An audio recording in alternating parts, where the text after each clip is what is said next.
Cap de l'UB, bonjour, bienvenue dans cette vidéo, je suis Yelin42 et aujourd'hui nous allons relever 6 trucs que j'ai trouvé intéressants dans l'anime Bofuri et ses épisodes 1 à 3.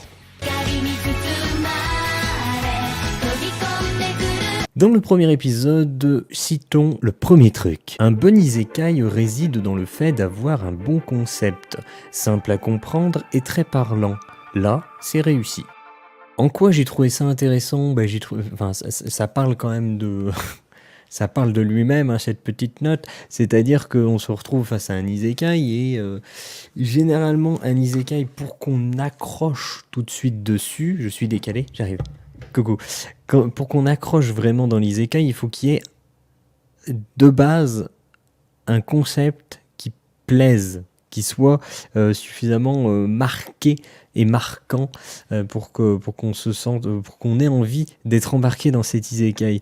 Et là pour le coup, c'est réussi. Et j'ai trouvé ça intéressant. Le fait est qu'on se retrouve avec tout est dans le titre, hein, c'est-à-dire, bon, le titre français, je sais pas quoi, je voulais pas souffrir, du coup j'ai tout mis en défense. Voilà, le concept de base c'est quoi? C'est le perso, il est full défense, mais du coup, il fait pas de dégâts, il se déplace à 2 à l'heure. Donc, le concept de base, il marche. Il est là, il est parlant, il est clinquant, on dit oui, et on attend forcément les prochains épisodes pour en voir plus et avoir tout un tas de situations qui nous viennent à l'esprit.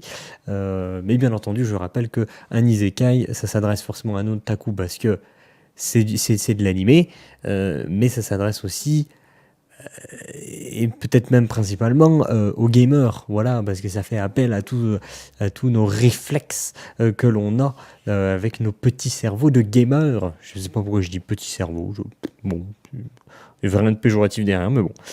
Fin du premier truc, hein, parce qu'on va pas s'étaler.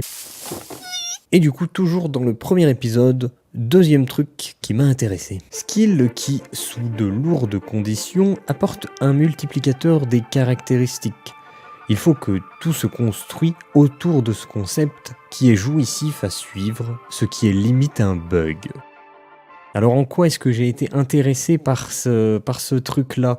On reste dans le domaine donc, voilà, de l'isekai, comme je disais sur le premier truc, c'est-à-dire qu'on a un concept simple, clair, précis, très parlant, qui va tout de suite nous donner envie de voir la suite, de suivre tout ça. Et là, justement, t'as ce truc-là qui met en avant, sous de lourdes conditions, où vraiment, genre, tu dois rester pendant 1 heure à te faire taper sans prendre de dégâts. Donc, déjà, faut connaître l'existence de ce genre de conditions. Donc ça, c'est dans le premier épisode. C'est des lourdes conditions. Je veux dire, même si tu le sais, est-ce que tu vas le faire? Enfin oui, tu vas le faire parce que tu vas AFK. Sauf qu'on est dans un VR MMO, donc tu peux pas AFK. À la rigueur, tu peux t'endormir, comme ce qui a été fait un peu plus tard dans l'épisode, qui a fait une autre condition, voilà. Donc une grosse condition. Mais voilà, tu vas pas rester passif comme ça, à te faire taper dessus pendant 1 heure. Donc on est sur des lourdes conditions. Donc en tant que gamer, on se dit ok, c'est des lourdes conditions, mais derrière forcément l'apport est lui aussi tout aussi lourd. Alors ça va passer par des skills du coup qui vont donner des bonus. Et là en l'occurrence, ce que j'aime beaucoup, c'est que ça donne des bonus qui eux aussi sont sous de lourdes conditions. Le fait d'avoir 4 caractéristiques à 0, je crois, un truc comme ça, ou je sais pas quoi. Donc ça veut dire que tu vas te déplacer à 2 l'heure, tu vas pas faire de dégâts, tu vas rien pouvoir porter, tu vas faire plein de trucs, tu vois. Tu sais qu'il y a des conséquences à d'avoir des caractéristiques basses, autant de caractéristiques basses, mais par contre du coup ça multiplie les autres caractéristiques. Donc, et c'est cet aspect de multiplicateur que l'on va retrouver à plusieurs reprises qui apporte un intérêt... qui apporte un intérêt limite jouissif pour le gamer. Pour le cerveau de gamer, forcément, tu penses multiplicateur des caractéristiques, tu te dis, oh, faut remplir les conditions. Il faut absolument faire en sorte de remplir les conditions et de trouver le maximum de ces skills qui vont apporter un multiplicateur, parce que, en fait, ça crée limite un bug, comme on pourrait se dire, mais je vais tout de suite mettre fin à ça, une incohérence, parce que ça voudrait dire que le jeu est pas optimisé, et pas équilibré, pardon. Lapsus de gamer. Il n'est pas optimisé. Putain, encore, je le dis encore, une nouvelle fois. Il n'est pas équilibré, mais on s'en fout. parce que on est clairement sur du produit de divertissement. Je le rappelle, un produit de divertissement, on s'en fout qu'il y ait des incohérences. Ce qui importe, c'est que l'histoire se déroule et qu'on se fasse embarquer dedans et que ça s'enchaîne, voilà, et que ce soit amusant. C'est le cas, c'est amusant, ça s'enchaîne, c'est dynamique, on est pris dedans, donc on s'en fout. Et en plus, je suis pas d'accord, c'est pas une incohérence, parce que là, tu peux te dire que c'est une incohérence, mais ça peut s'expliquer de 10 milliards de manières. Voilà, tout simplement. Donc quand tu regardes un animé, il n'est pas là non plus pour se justifier de tout ce qu'il fait. Voilà. En tout cas, fin du deuxième truc. Encore et toujours dans le premier épisode, troisième truc que j'ai trouvé intéressant. Même en tant que spectateur, l'évolution de l'héroïne est gratifiante. Oui. En quoi est-ce que c'est intéressant ? Enfin, ça parle quand même la note parle d'elle-même, c'est-à-dire que voir, ça c'est le truc très shonen neketsu, voir le héros progresser et power up, c'est gratifiant quand tu regardes, quand tu es spectateur.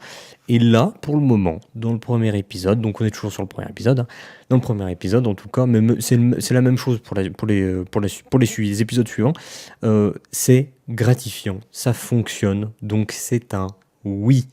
C'est validé. Voilà, donc c'est en ça que c'est intéressant, c'est que ça fonctionne. Voilà, donc c'est fin de ce troisième truc.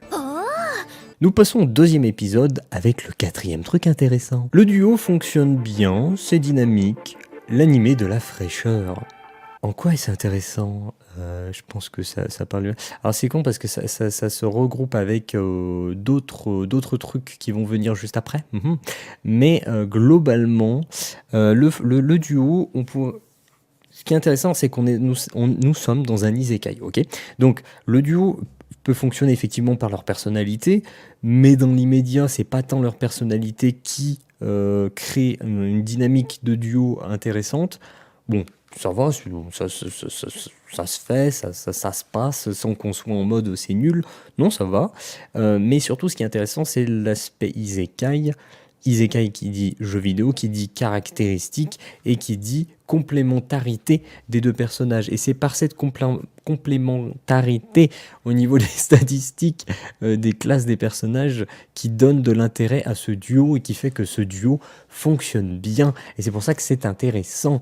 Pour le moment, c'est exploité de manière agréable. Ça peut être mieux, ça peut être pire, mais en tout cas pour le moment, c'est fait de manière agréable. Donc, c'est intéressant et on peut se dire que plus tard, avec d'autres personnages, nous aurons encore plus de complémentarité qui vont s'amonceler. Je ne sais pas pourquoi j'emploie ce mot, bref, qui vont venir à se greffer à ce duo. Donc, c'est intéressant, on dit oui et on attend la suite. Fin de truc. Nous passons à l'épisode 3 et le cinquième truc intéressant. C'est tellement l'animé parfait pour les moments de vie où ça va mal. Il te remet de bonne humeur. En quoi est-ce que c'est intéressant ? C'est intéressant parce que quand t'es limite déprimé, tu vois, t'es en mode, tu rentres chez toi, j'ai vraiment une vie de merde.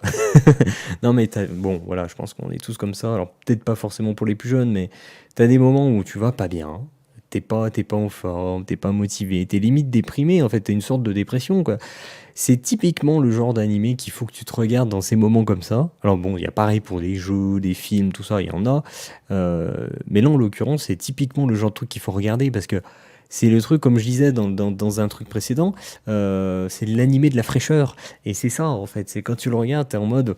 Voilà, on est bien, voilà, on se prend pas la tête, c'est rigolo, c'est frais, c'est dynamique, c'est agréable à regarder, on se prend pas la tête, voilà, c'est bien. Voilà, donc je vais trouver que c'est intéressant à ce niveau-là, parce qu'il fait partie de ces animés qui sont intéressants à regarder quand on va pas bien, voilà, tout simplement. C'est l'animé de la dépression, mais pas qui te fait déprimer, qui te sort de la dépression. Et oui, c'est ça qui est bien.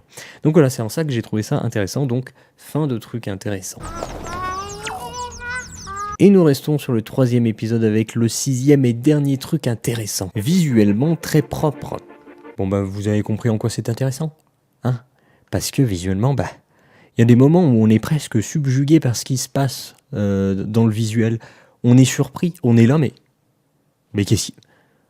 Mais c'était beau là. C'était magnifique. C'était quoi cette animation? C'était génial. J'en veux plus des comme ça.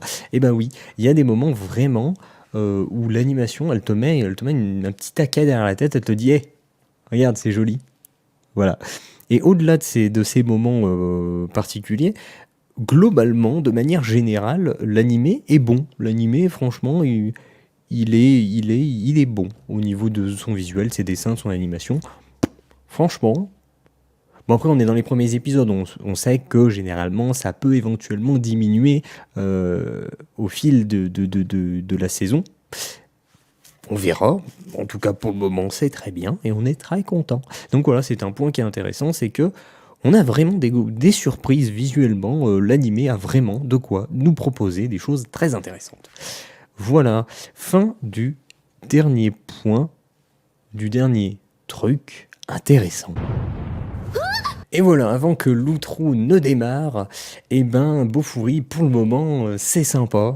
Donc moi, je suis très content de regarder cet animé. Et je vous dis à la prochaine pour une autre vidéo du genre, ou peut-être un autre type de vidéo, je ne sais pas. Pour information, j'écris un roman de type fantasy accessible gratuitement. Je vous ai mis un lien dans la description pour y accéder. La vidéo est maintenant terminée, vous pouvez commenter pour apporter votre avis ainsi que des informations complémentaires. Pensez à lâcher un like pour le référencement, n'hésitez pas à vous abonner si ce format vous plaît. N'hésitez pas non plus à partager cette vidéo ou en parler autour de vous, auprès de vos amis ou de votre famille qui aiment eux aussi ce dont on a parlé. Et si vous souhaitez être tenu au courant de la moindre sortie de vidéos ou de chapitres de romans, suivez le Twitter Gena42. Tous les liens sont dans la description. Merci d'avoir regardé, je vous dis à la prochaine et clap de fin.